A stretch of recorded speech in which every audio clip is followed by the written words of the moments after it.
Welcome to the Daily Swole.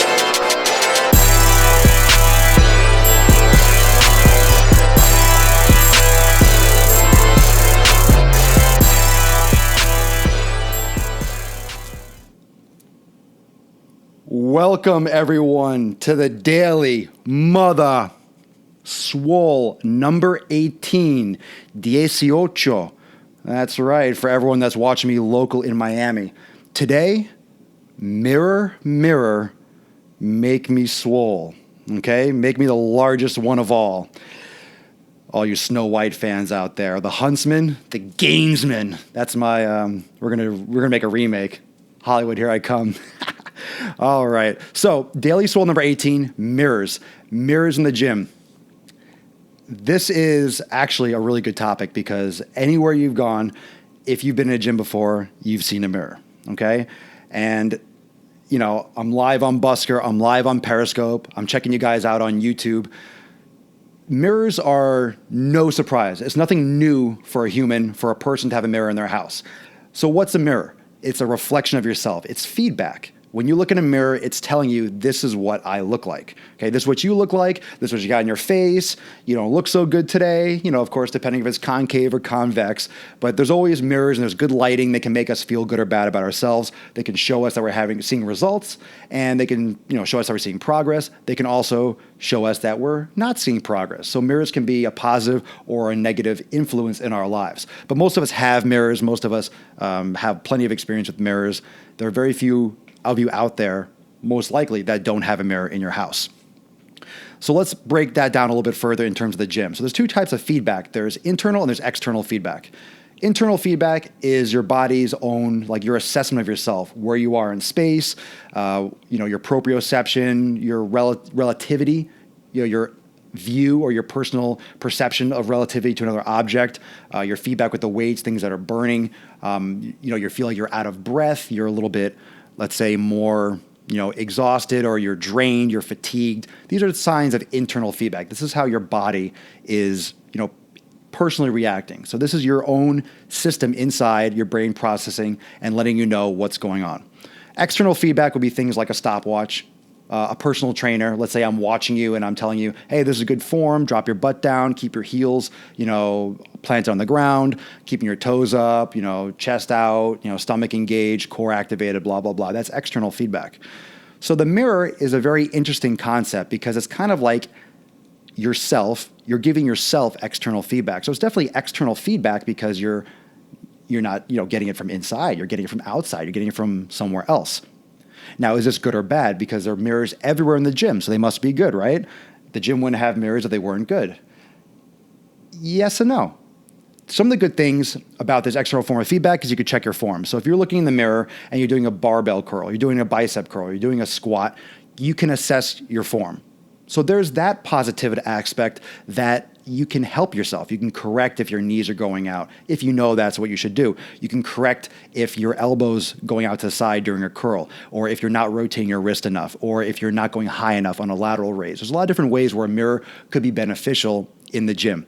Some of the other things is that you can admire the gains. You can be in the mirror and be like, yeah, fuck yeah, it looks pretty damn sweet. Getting my pump on, Let those hearts fly. I like it. Maybe we should do some more of this fake pumping live here on Periscope and Busker. But it's like motivation. If you see your veins popping out, if you see like the bulge of your muscles that you feel, you're kind of seeing what you feel. So this is a benefit. This is a positive aspect. This is something that you're benefiting from by having the mirror there. So pump, checking your form, these are little assessments that you can get, little assessments that you'll have from having a mirror present. And they're everywhere. So it's not like, oh, I need to get myself a mirror. You go to a gym, you'll have a mirror. All right, some of the bad things about having a mirror. That's pretty simple. That's pretty obvious. You get to check yourself out, you get to see your progress, check form, and so forth. The problem with being able to check your own form, this is the benefit of having a trainer, this is the benefit of having someone assess you, getting external feedback, is that it takes your focus outside the body. I mentioned this so many times. I mentioned this on the Daily Swole. I mentioned this a lot of times, as you've known, if you watch my YouTube channel, Swolenormous, you know from the driving while gaining. I say this all the time, self-awareness. Okay? Show of hearts if you've heard me say self-awareness. Likes on Busker, hearts on Periscope if you've seen me talk or heard me talk about self-awareness. You have to know about your body. You have to know what your body's telling you. You have to know how to interpret, how to translate the language of your body. So if you don't understand how your body works, if you don't understand how your body processes information, it's almost like your body's speaking a different language. It's like your body is speaking Russian and you're speaking English. Okay? Once you learn your body, it's like all of a sudden you have a translator. You have Google sitting there. And then all of a sudden, you don't even have to try. You just kind of know. You kind of know what your body is saying. In that language of what your body is telling you, you start to understand that process. So the focus being put outside the body, giving, credit to the mirror for your proper form, not correcting your form from within, not that kinesthesia, that awareness of your movement in space, that proprioception, putting that focus outside can be, I wouldn't say it's crippling. I'm not saying you're going to get injured. I'm not saying you're not going to see results, but it's something to think about because you're distracting in an age when we all have some form of ADD, when we have some form of distraction, when we have some form of, we're not focusing properly. There's so many things flashing in our face. There's so many things that are coming into our field of vision, into our, personal space or our mental grasp, that it's very easy to, ooh, squirrel, or, oh, what's that over there? It's very easy to get pulled away. So anything that's drawing our attention away from proper form or exercise, even on a minute, micro level, is still a detriment. So keep that in mind next time you think about a mirror. Anything outside the body or anything that pulls you away from being aware of what's going on deep within is going to be a distraction, is technically going to be a negative. The body is going to default. Next thing, the body is going to default to visual cues. So what you're seeing in the mirror, you see your knee going out, is not necessarily a bad thing or a good thing. You're going to default to looking at yourself in the mirror. The human being is designed, that's why it's important when you want, all right, let's back this up a little bit. If you want to know if someone's telling the truth, what do you usually do? Someone's telling you a story. No, look me in the eyes and tell me that. Look me in the eyes. Tell me again. Tell me to my face. Why do you want someone to tell them to your face? Why do you want someone to tell you something to their face? Why do you want to look in their eyes to tell if they're lying or not? Because of tells. Things that are not perceptible or imperceptible to the human eye that you might not be able to put your finger on, but you can tell when someone's lying. Okay? This is a science. This is something that people do in the CIA and the NSA and the FBI. They have professionals that are trained to tell when people are lying, when they're accessing their creative part of their brain, when they're looking up and to the right or whatever it is. Little tells when they scratch their eye, when they look away. There are little things that people do without realizing it that you can tell they're accessing parts of their memory bank because they're creating a story. They're not telling it naturally. They're fidgeting. They're doing certain things with their body language. Most of communication isn't by what you say. It's how you say it, the intonation, and your body language when you say it. Whether you're crossing your arms, whether you're scratching your eyes, whether you're looking aside, whether you're talking high, whether you're talking low, when you're talking fast, you're really nervous. How can you tell when someone's really nervous? Okay? How many times do you recognize that someone is nervous based on how fast they're talking? Okay? So it's how you say it. It's how you deliver the information, not what you're saying. Okay? So your body is defaulting to visual cues. Your body will look into another human being's eye. If you're looking in a mirror, how often do you looking at your biceps? You're kind of looking at yourself. You're looking at yourself in the mirror. This is something really important to understand. You're looking at yourself. You're making eye contact with, quote, another human being. But it's not another human being. It's you. And it's pulling you. It's pulling you away from focusing on what's going on inside your body. If you've ever had the opportunity to work out in an area where there's no mirror, try it. You will focus so much more on the muscle contraction. You'll focus so much more on the internal, what's going on inside your body. Not that a mirror is bad. It's very useful because most of us either can't afford personal training, can't find a good personal trainer like we talked about in, I believe it was episode 14. Okay? It's personal training, the good, bad, and the ugly. If you didn't watch that, that's a great one. Or you work out by yourself. You just like to work out by yourself. Your timing is off from, let's say, someone, you don't have a lifting partner. So a mirror can be beneficial. But at the same time, let's say you're doing a tricep extension or a lift, and I'm sure you've seen people do this. They're doing an exercise where they're working sideways and they're cranking their head to the left to see the muscle contract to check the form. That's putting a lot of strain on the neck. When you're doing heavy lifting, if you're doing shrugs and you're looking to the left to check your form, that's a surefire way to pull your neck out. I've done it in college. I was doing heavy shrugs with a dumbbell, and on the way down, someone came up to me and was like, "Yo, Dash." And I was like, "What?" As my arms came down, my head turned quickly, yank, and I strained my neck. It was nasty. Like 2 or 3 weeks, I was like a Uncle Fester walking around. So never underestimate the importance of focus and, keeping your body, this wasn't a mirror problem. This was someone distracting me.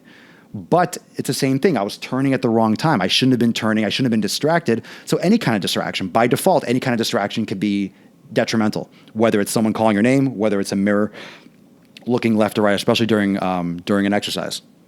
Okay, good. So self-awareness is number one. Anytime self-awareness is diminished or is brought down is a huge detriment. Got to be super careful. Last thing I want to say before I start fielding some questions is the same kind of concept when you look into the mirror. This happens in group classes.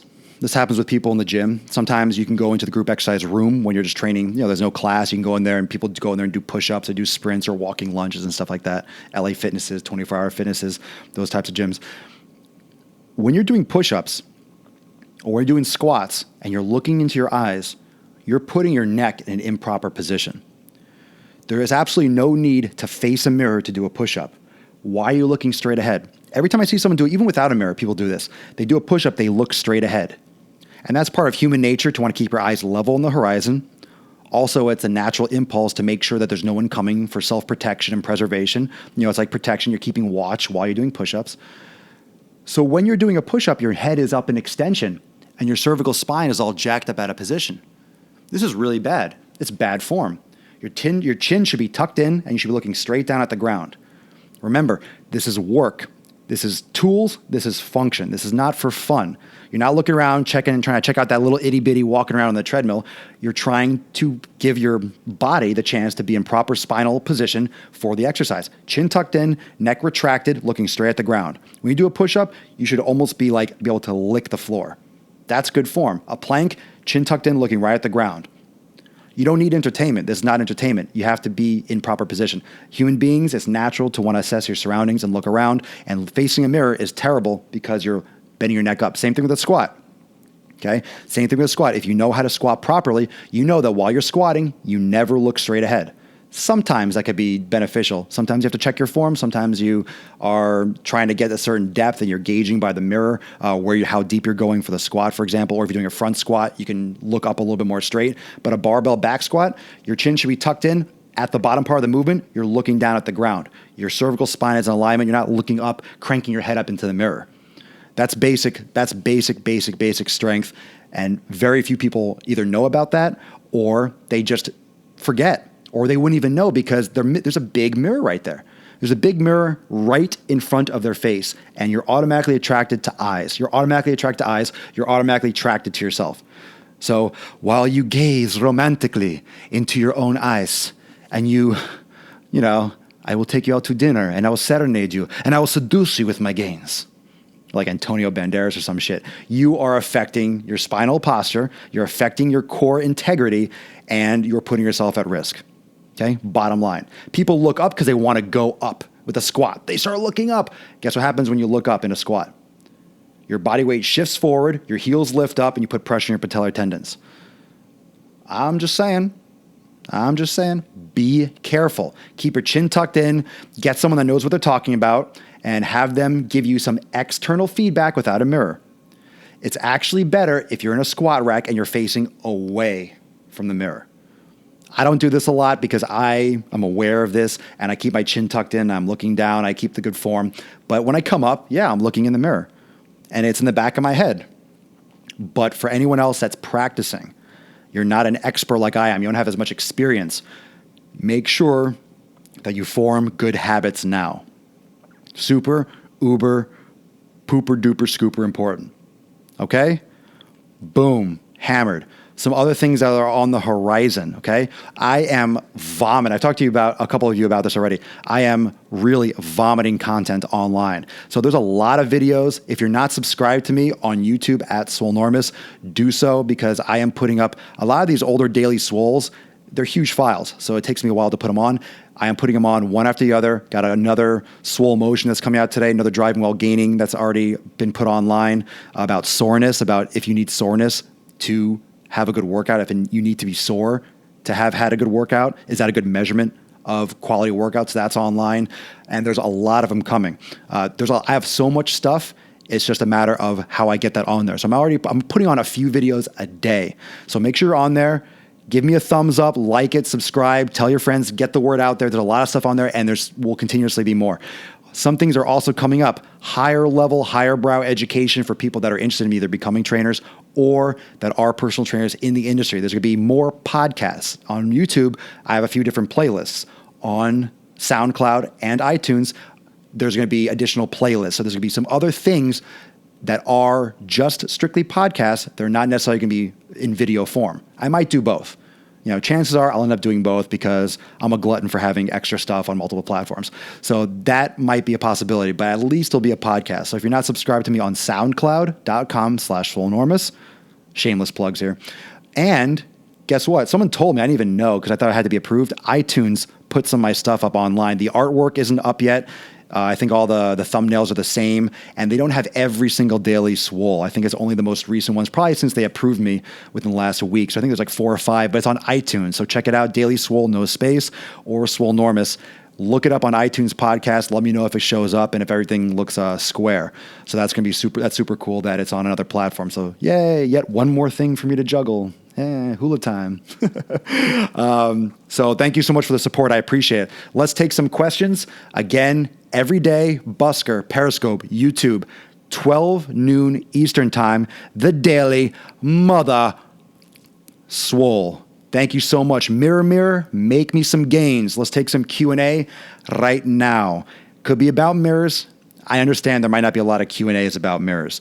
Also, I did a casual Q&A called Just the Tips. And I did it on Periscope. So if you're not following me on Periscope, follow me and subscribe. That way you'll get an alert. Because today I just felt like sitting on the porch. I had a couple minutes and I just talked. And we talked Game of Thrones, kind of asked some questions. People asked questions. I gave some answers. Really casual, no topic, just kind of hanging out. So it's pretty sweet. If you want to join, follow me on Periscope at Swolenormous. Any questions? Yay, nay. If you're thinking of them right now and you haven't popped it out, okay, we'll stay on for a couple minutes. Take care, Margot. Take care. All right, so remember, every day, 12 noon Eastern time, Busker and Periscope. I will see you next time on the Daily Mother Swole. Have a great evening or day, wherever you are, my Australian friends, my friends from Great Britain, Sweden, all across the world, my international Swolenormous community. Thank you so much for joining. We'll see you next time tomorrow on the Daily Swole.